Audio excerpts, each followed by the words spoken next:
আমি যে বলে হাজবেন্ড এন্ড ওয়াইফ দুজনে একসঙ্গে এসেছি, তো আনন্দ, বান্ধবী, এত সুন্দর আল্লাহ। কি পাহাড়ে এসে কি অন্যরকম হয়ে গেছে, এত সুন্দর লাগতেছে তোমাকে মোনালিসা। আচ্ছা শুনো শোনা, আমি না খুব ভালো পাহাড়ি গান গাইতে পারি, তো সুন্দর গাই, শুনবা?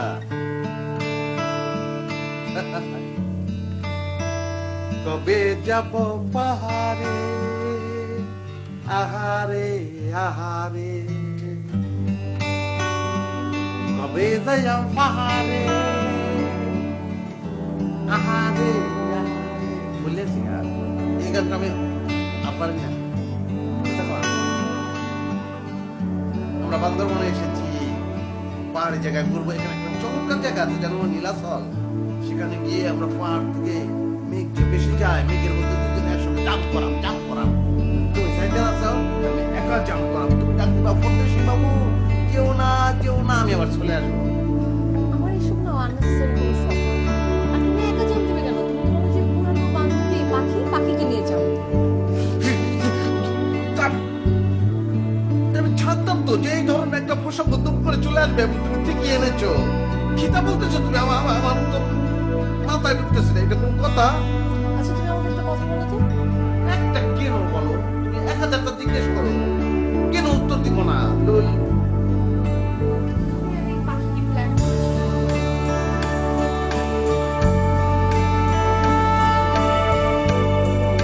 যা বলছি ঠিক বলছি। এমনিতেই না কিছু সময় আছে। কেন তো বলি? পাও না। হ্যাঁ বলতে পারলাম, তোমার জন্য পারলাম, ওই পাখির জন্য পারলাম। সেই ট্রেন থেকে মেয়েটা রিসর্ট পর্যন্ত চলে আসলো, কিন্তু আমি এখনো পর্যন্ত জানতে পারলাম না যে কাহিনীটা কি। সে বলেছে আমাকে, বলে দেবে, তুমি চিন্তা করো না, বলে দেবে, সে চিন্তা করো না তুমি, কেমন? না না না না, আমি আজকের পর থেকে এসব নিয়ে একদম চিন্তা করবো না। তুমি আর তোমার ওই বান্ধবী পাখি যা খুশি তা করো, আমি এসব নিয়ে চিন্তাই করবো না, মাথায় ঘামাবো না। তোমরা তোমাদের মতো থাকো, আমি আমার মতো থাকবো।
আপনার মুখে ফোনে করে ফোনে আসলে আমার ভালো লাগে না ভাই।